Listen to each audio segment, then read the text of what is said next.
At dahil nga expired na yung passport ni AL tsaka ni Dior, kaya naman eto, gumising nga rin pala kami dito ng sobrang aga. Ginising nga pala kami dito ni Daddy ng mga 6 ng umaga. O diba, sobrang aga. First time ko nga palang gumising ng ganito kaaga. Parang puro aga na lang ang nasabi ko, nasaan kaya si Aga? Charot. 7:30 nga pala nagbubukas ang Philippine Consulate dito sa Abu Dhabi. At the same time, may pasok rin kasi si Daddy dito. Kaya nga daw, mas mainam nga daw na maaga kaming pumunta doon kasi nga daw may pasok pa siya. Para nga daw wala pang tao pag nagpunta kami doon. Kasi nga alam nyo na kapag late kayo nagpunta doon ay sobrang daming tao na yan. Alam nyo ba tong asawa ko, ganyan talaga siya, masyado siyang practical.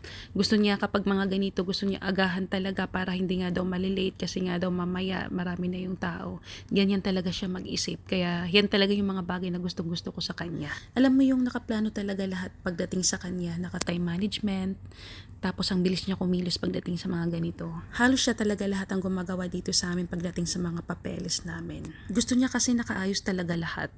Alam niyo ba pati yung mga documents namin dito, siya talaga yung nag-aayos. Para din talaga siyang babae, masyado siyang masinop sa mga gamit. Tapos alam niyo ba yung mga documents namin, talagang nakaseparate yan sa mga folder. Mga nakaayos talaga siya. Hindi siya yung mga makalat.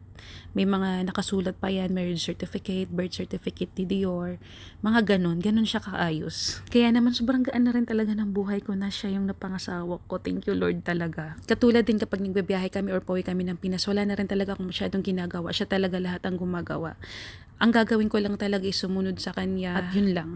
At syempre dahil nga masyado akong bilib at nagtitiwala na rin talaga ako sa kanya dahil nga mabilis talaga siyang kumilos kapag pagdating sa mga ganito. Kaya naman talaga sinusunod ko rin talaga siya. Kaya sa buhay ngayon, totoo yung kasabihan at sinasabi nila na mas maigi na nga daw mag-invest ka dun sa lalaki na alam mong totoong mamahalin ka at magiging magaan yung buhay mo. Alam mo yung hindi sakit sa ulo. Anyway, parang napahaba na masyado yung kwento ko dito, Haru. So ayun na nga, ikwento ko na sa inyo kung ano nangyari sa amin dun sa consulate. Nagbubukas nga palang Philippine Consulate dito sa Abu Dhabi 7:30 ng umaga. Saktong-sakto naman yung dating namin, kakabukas lang din nila, kaya naman talaga tama yung asawa ko. Wala pa talagang tao at kami yung unang-una doon. Kaya naman sobrang bilis lang din inasikaso yung passport nila AL tsaka ni Dear. Ayun, nakapag-renew na rin sila sa wakas. At siguro makukuha yung passport nila after 1 month pa ata, parang ganun. At alam nyo ba, kunting kwentuhan na lang tayo muna. Nagustuhan namin yung Philippine Consulate dito sa Abu Dhabi. Ang sabi nga namin, parang sobrang napakalayo nung Philippine Consulate dyan sa Dubai. Pero nakabase lang din kami dito sa experience namin sa Dubai dati nung nakatira pa kami doon. Pero ang sabi ko nga baka nagbago na rin sila ngayon kasi nga 'di ba nung simula nung si Duterte yung nag-president, nag-iba lahat yung mga pamamaraan. Kaya siguro ganito na rin. Ang ganda na. Ang ayos na rin yung pagpapalakad nila ngayon, may improvement na.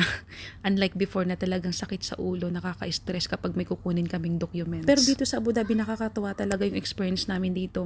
Masyadong accommodating yung mga staff. Tapos mabilis nilang maasikaso talaga. Parang hindi nga kami umabot ng 1 oras, sinasikaso nilang lahat. Tapos ayun, na-renew na yung passport, ganun lang kabilis. Basta, maayos na yung pamamalakad nila ngayon. Sana ganun din sa Dubai ngayon. Anyway, napahaba na nga rin pala na naman yung kwento ko. So, ayun na nga, hinatid na nga pala kami dito ni Daddy pa uwi. Nihatid nga niya kami dito sa bahay ng mga 8:00, diba? Ang bilis lang nung lakad namin. Tapos siya naman, dahil nga may pasok pa siya, kaya naman dumiretso na sa trabaho niya. At dahil nga sobrang maaga pa, kaya tinanong ko sila AL tsaka si Dear kung gusto pa nilang matulog. Kaso nga lang sabi nila ayaw na daw nilang matulog. Kaya ayun, pinag-prepared ko na lang sila ng tinapay na may Nutella tapos Milo. Kasi ang sabi ko nga sa kanila na matutulog muna ako. Para naman habang tulog ako ay nakakain na sila kasi hindi ko sila maasikaso, 'di ba? At dahil nga hapon na kaya ito, gumawa na naman ako ng snack nila. Ginawa ko nga pala dito ay mango with banana at saka milk. Ganito nga pala yung mga snack nila araw-araw. Pinagbe-blend ko lang sila ng mga juice, fresh juices para healthy. How does it taste? Tastes like papaya. Look, papaya. What's that? Guess. Banana, And?